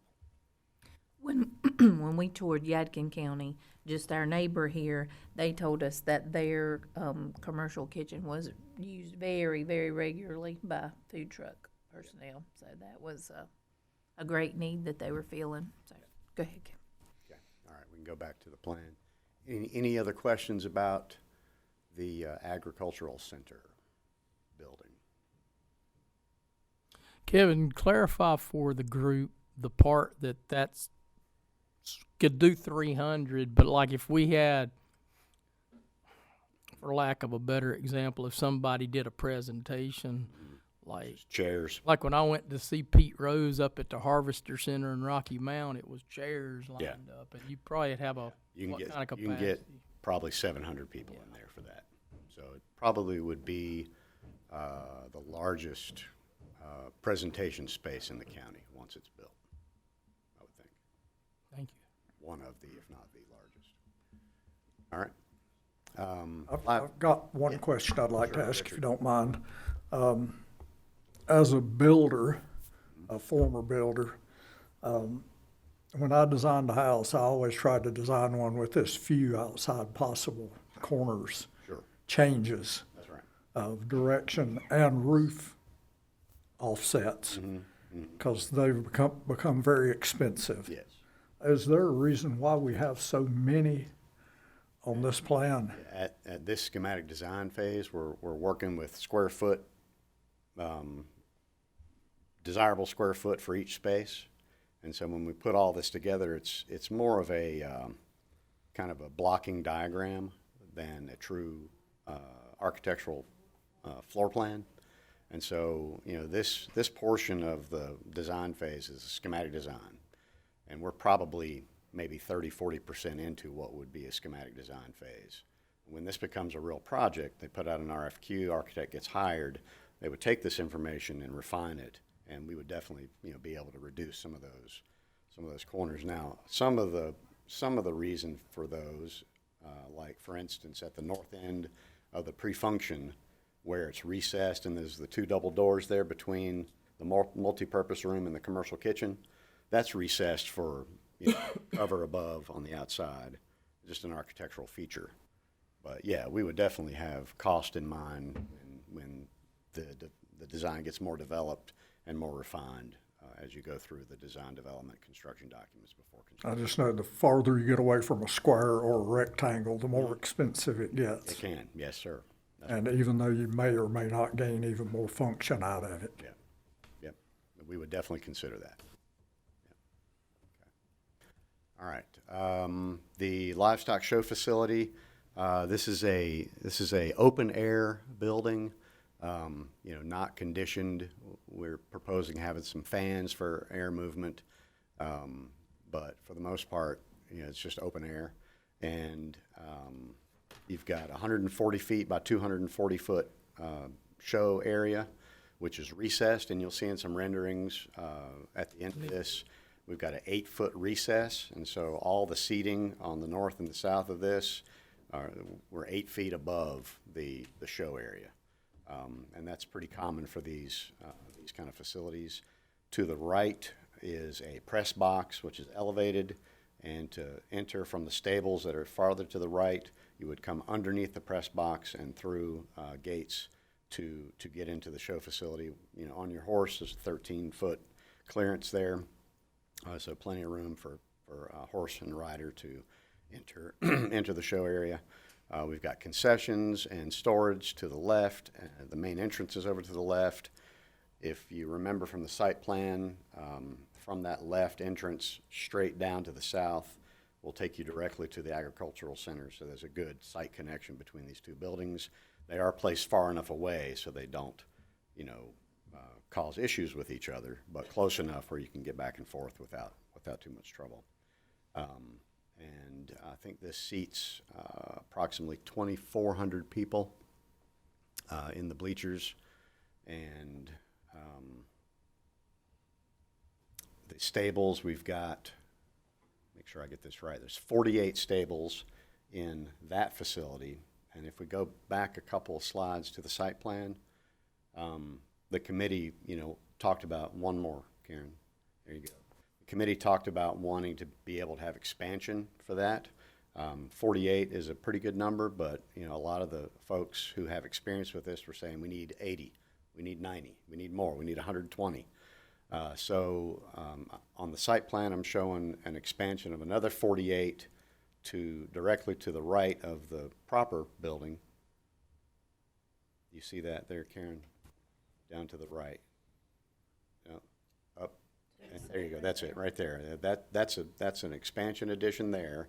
And then north in the middle is the hint of another expansion piece, another 48 stables there. Also, they have a future second arena area laid out, and then a warm-up area to the right of that. And then to the right of that is the hint of a maintenance building, which would be crucial for a site such as this to have its own maintenance building. Now, the large gray area is a gravel lot, which would have RV hookups. When you have a livestock show, everybody brings their animals, and they've got these huge trailers, and so they take up a lot of space to park these things, and they need power, and so all that area would accommodate that, and it is gravel. The dark gray is all asphalt. The light gray would be gravel. Kevin, Yeah. may I interject something? Kind of as you go through here, just some things that I'd like for everybody to hear. When we visited one of the sites, there's a rental fee for promoter to rent the building, X amount, whatever's come up with. But when you say, why do you need so many stables? Well, we've got information from some of our people that have done events, equestrian people that have been helpful to us. But what they told us when we visited that site is they rent the stables or those areas, and they actually generate more revenue renting the stables than they do for the facility rental. So it's a pretty good cost recovery game going on here if you do it right. So that's part of the wisdom that went into this, so the people that haven't been as directly involved would understand that. Yep. Another thing, those stables would be kind of important. You can accommodate anything you want to do. Yeah. As far as cattle, maybe. They don't all have to be horse. Right. You can do sheep, cattle, pig, ever what type of shows or events or even feeder calf sales or registered bull sales that nowhere to be found other than, I guess, closest one is Fletcher, North Carolina. So you could do that. I mean, there's lots of different outlets. That's right. Karen, if you go back to the livestock plan, please.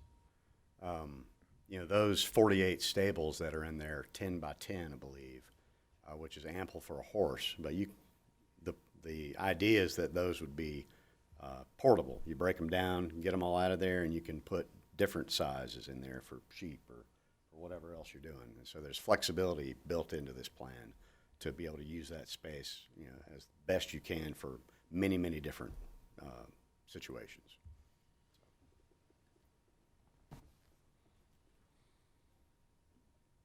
One more. There you go. So those are, actually, those are 10 by 12. I think it says 12 by 12, but those are 10 by 12. So you could clear all those out and put other configurations in there. Okay. All right, so beyond the plans for those two buildings, we've got some just potential schematic design renderings on what this layout might look like. One thing that I'm proposing is a glue laminated wood structure for this project. When you're talking wood versus metal, typically wood is a little more expensive, but once you get to the size that we're talking about here, wood becomes more and more competitive in price. And I think the benefits that you get from wood over metal and a close price point really puts wood at the forefront to do the structural system for this job. For aesthetics, it's just more pleasant to see and to be around. It's a lighter material, so your foundations are reduced. It's pre-manufactured just like the metal, so the schedule for production and erection for a product like that is as quick and sometimes quicker than metal itself, so you could cut back on your schedule. And then there's sustainability aspects to wood that far exceed that of metal and the pollution that metal produces, and just a lot of benefits to that. And I've got a lot of information on that I shared with the committee, and I could share with y'all as well as far as the advantages of using wood. And so the building we're looking at here is the Agricultural Center with the main entrance to the 300-seat room over to the right, the entrance to the offices over to the left. We go to the next slide. And this is, again, looking at it at a different angle with, I think over to the right corner of the building is the soil and water component. The piece that is protruding out in the center is library for the extension service. And then over to the right is the main entrance to the 300-seat presentation space. In the distance, you see the livestock show facility. So if we can keep going to the next one. Okay, this is an overview livestock facility on the left-hand side and the agricultural center on the right-hand side. You can see that avenue that was colored in brown on the site plan is covered from the ag center all the way to the livestock facility. So you've got undercover walkway, and then go to the next slide, Karen. That shows the front of the livestock facility a little better. And it is open air. I've glassed that central portion. You wouldn't necessarily need glass there, but just having a presentation like that as your entrance is kind of nice. And then that covered walk you can see going back to the Ag Center. And you can go one more. Just a bird's eye view, again, showing all the roof lines, everything. You know, again, like Richard was saying, you're trying to keep things simple. You know, one gigantic roof line over that livestock facility. It does step down for the stables in the back, but trying to keep it as simple as possible. And then next, another bird's eye view, and you do see the farmers market and the arboretum on the left-hand side. We've just kind of plopped those in there as placeholders. Really didn't do a lot of focus on those buildings, but they would, you know, this whole campus would be similarly architecturally designed, I would think. So it's tied together as a whole. Maintenance building in the far back, and the antique tractor museum on the right-hand side there. Okay, inside, showing some of that wood structure, those glue laminated arches, the fans that I talked about. There's the 8-foot recess for the show area, which is below for, you know, visibility and safety. And then the press box in the distance there with the 13-foot high clearance tunnel that you would come in as you enter the space. Go to the next one. And this is looking the other direction back toward the entrance. And you can see how it's open on the sides. You know, walls are up high, So you've got, protection from wind and that kind of thing as you're sitting and watching shows, but open air. And we go to the next one. Just a closer view. This shows some chutes set up for maybe a rodeo. Those would also be not permanent. And so the two permanent things would be the two gate doors in the middle on concrete piers. To the left and right of that, all those chutes could be taken out and different size chutes put in.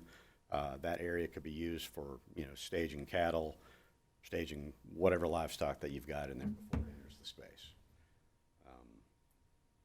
And then this is looking from the main entrance of the agricultural center, looking at a reception desk into a meeting space, and then all the way down that pre-function hall to an exit that takes you down to the livestock show facility. And another view of that. The demonstration kitchen is the glassed area that is right in front of us. And so that is glassed and on display for folks to see from the outside who aren't involved in what's going on the inside, but they can watch and see what's going on in that space. And I believe that is it. So, any questions at all? I'm at your disposal. Does anybody have any questions for Kevin? I assume this has got to go to state construction as well. It would, yeah. If it's county funded and if you get federal grants, there's state construction and going through the federal process and all that. Yeah, absolutely. Did we want to bring up the numbers? I sent that also. Is that saved in there?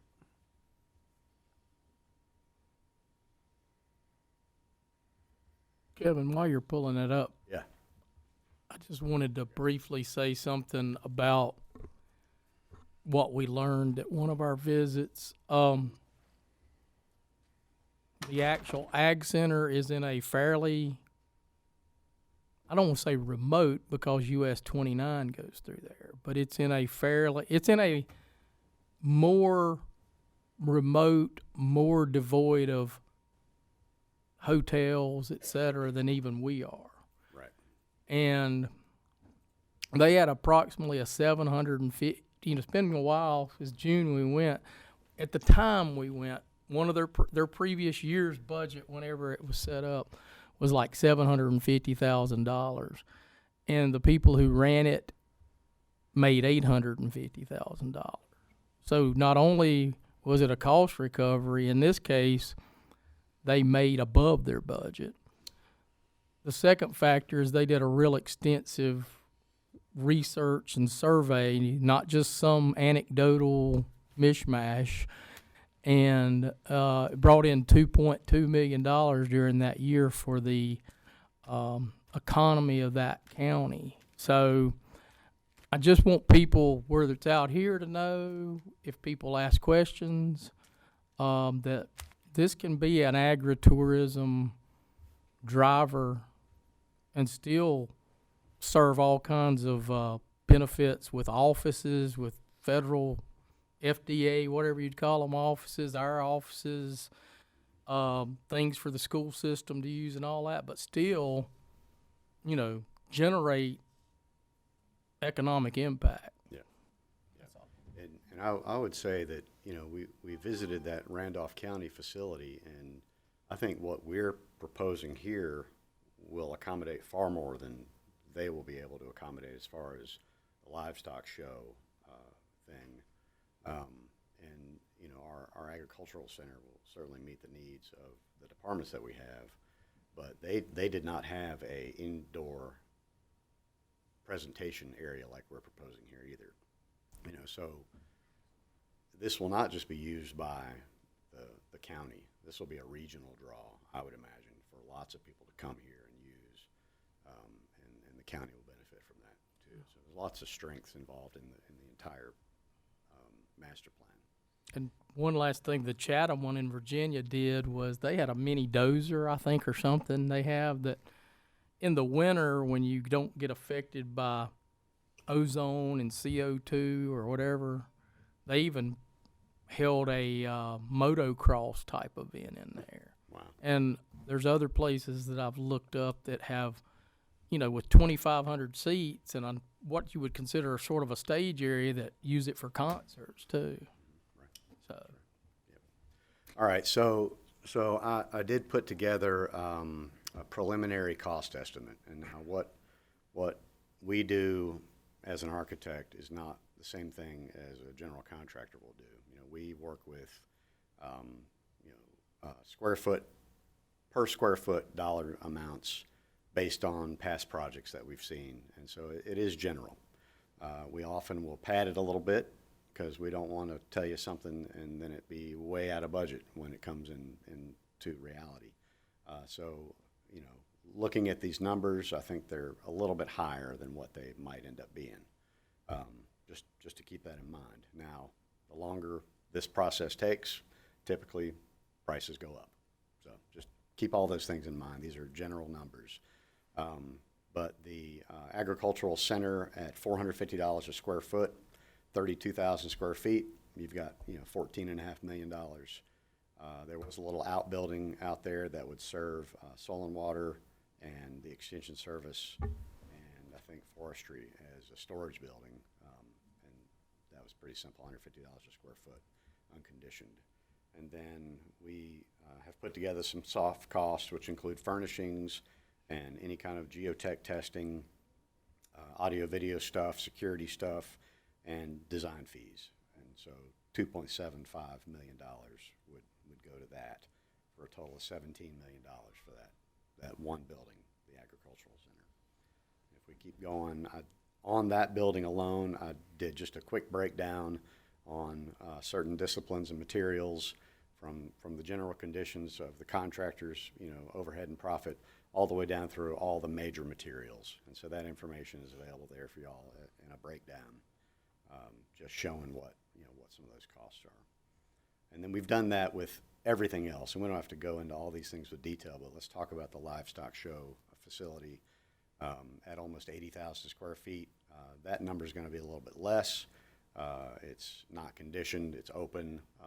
There's less walls on the interior, so these numbers come down. So $300 a square foot for that building comes to $23,581,000, and then again the furnishings and the audio video and the design fees are going to be a little bit less on that because it's a less complex exercise to design this building. So that is actually a little bit less than the design and soft costs at 2.25 for a total of $25,831 is the rough estimate for that building.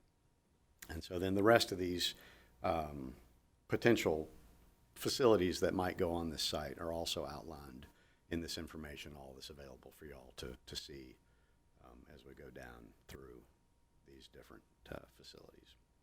So any questions about that? So I would like to take a moment and ask, we have some of the committee members from this group here, and I would like for them to stand so everybody know who they are. And we have a few missing. Everyone couldn't be here, and then Mr. Ledbetter just had to sneak out. And I wanted to give them an opportunity if any of you have anything quick that you'd want to share about this experience of us putting all this together, or just anything you'd like to share with the board while you're here. No? Go ahead. I'm about like a Brent soap, aren't I? I love Brent. He and I'll talk a lot. We can talk. This is a little bit of a feather in a cap kind of moment too, but we need part of this facility as well. It's not just about the pretty and the fun and the architecture.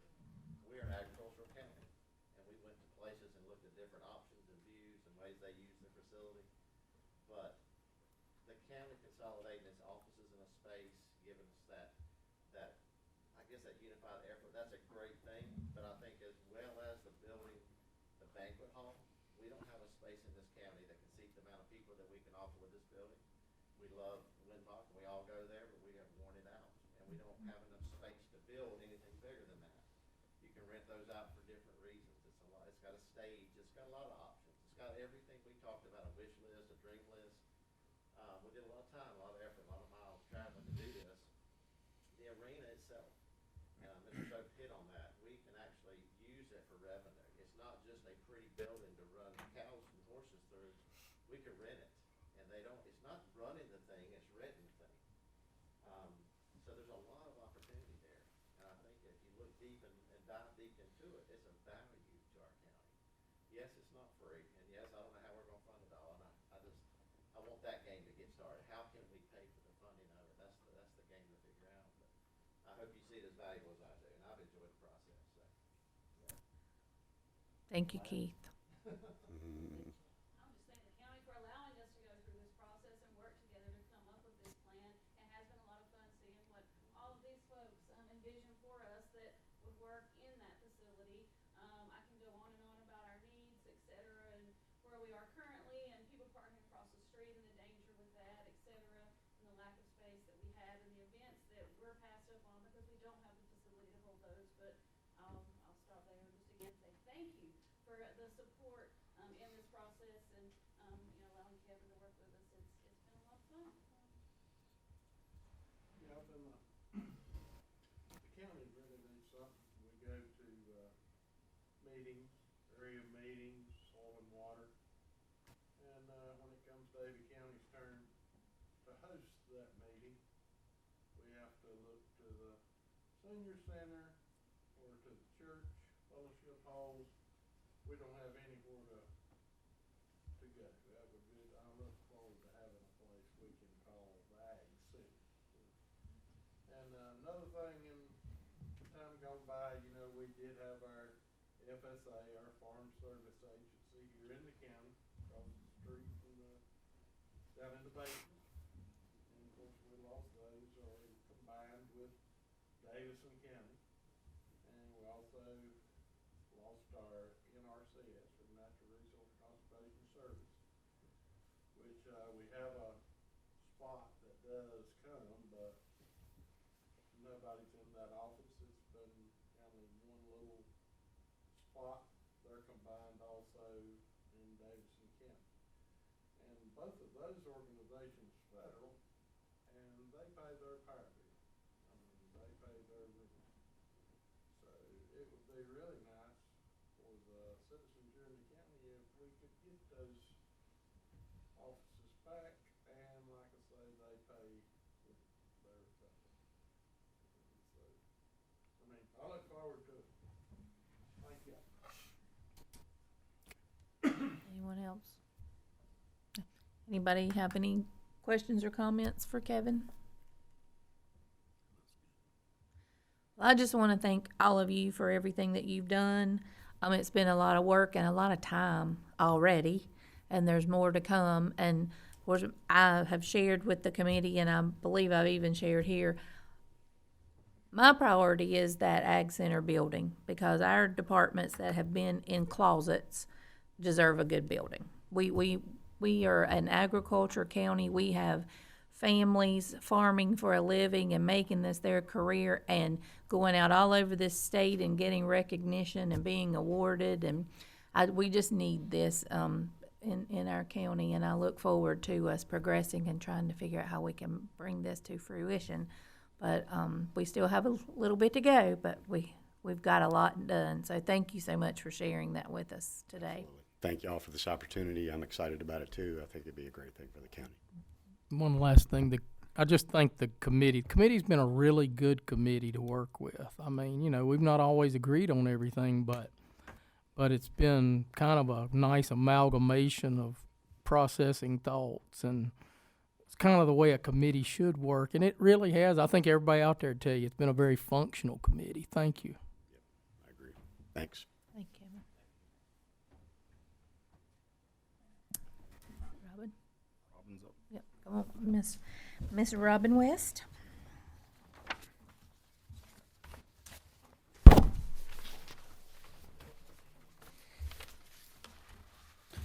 Good morning. What we'll look at today is the January 2026 financial summary This compares year-to-date January with where we were in January of last fiscal year. So as you can see in revenues, we are up mostly due to property tax. I'm happy to say in sales tax over the past few months, there has been an increase. So the amount that you're seeing here is about a 10% increase over last year's year-to-date number through January.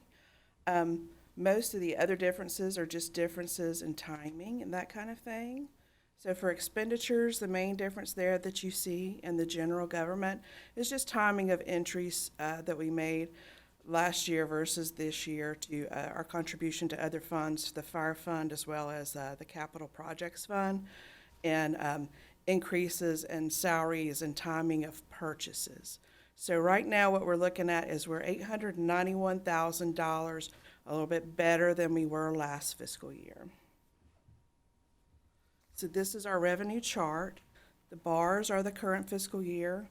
The yellow line is fiscal year 25 and the green line is fiscal year 24. And interestingly enough, looking at those lines, they are both kind of run together. So, but that is what revenues look like year to date through January. Does anybody have any questions? All right. I'll see you next month for February. Thank you, Robin. Okay, Mr. Barnett? Thank you again, Madam Chair. Our next board meeting is on Monday, March the 2nd. We have, in terms of pending actions that you all will be brought to your attention, we will have 2 public hearings. One public hearing will be for the Advanced Fire Department. They are seeking an installment loan that is tax exempt. Because we are a funding source of them, we have to carry out a public hearing to allow anybody in the public who may want to speak on their ability to go out and get this loan. And you all will have to entertain that so they can move through the process. Just to be clear, for those that may be watching, this is not the county giving them a loan. This is not the county being involved in the loan process. We are not a co-signer on their loan. It's just a step that is required if you go out and get tax-exempt financing, which is one of the better financing tools that is out there for any nonprofit group to go out and get. So it's more of a procedural step, but we do have to allow the people the opportunity to come and speak. Our second public hearing will be on a rezoning of an existing conditional use property that we have on 801. As you leave Bermuda Run going north on 801, you may be familiar with the Land Tech building. They have a conditional use on that, and they're looking to sell that to a new company. So we'll have to consider changing the conditional use on hand to a new conditional use for that. So we have those 2 public hearings, and then finally, we will finally have our 2025 financial audit presentation ready. We have gotten all the information we need from the federal government. They have completed what they need to complete, so we will do that presentation probably towards the beginning of the meeting on March the 2nd. So those are our 3 items that we have so far for March. Okay, thank you, Mr. Barnett. Does anybody have any questions about any of those? Okay. I do not have any discussion items for this morning. Does anyone else have anything that they want to bring up at this time? All right, well, then we will move to commissioner comments. Richard? Thank you to everybody for coming out today, and happy Valentine's Day Saturday. Mark? I'll just couple with what Richard said. Thanks everybody for being here. A lot of great information. So thank you, staff, and all those that came to present, and really appreciate all you do. Thank you, Mark. Terry? Thank you, Madam Chair. Just appreciate everyone coming out. A lot of good information.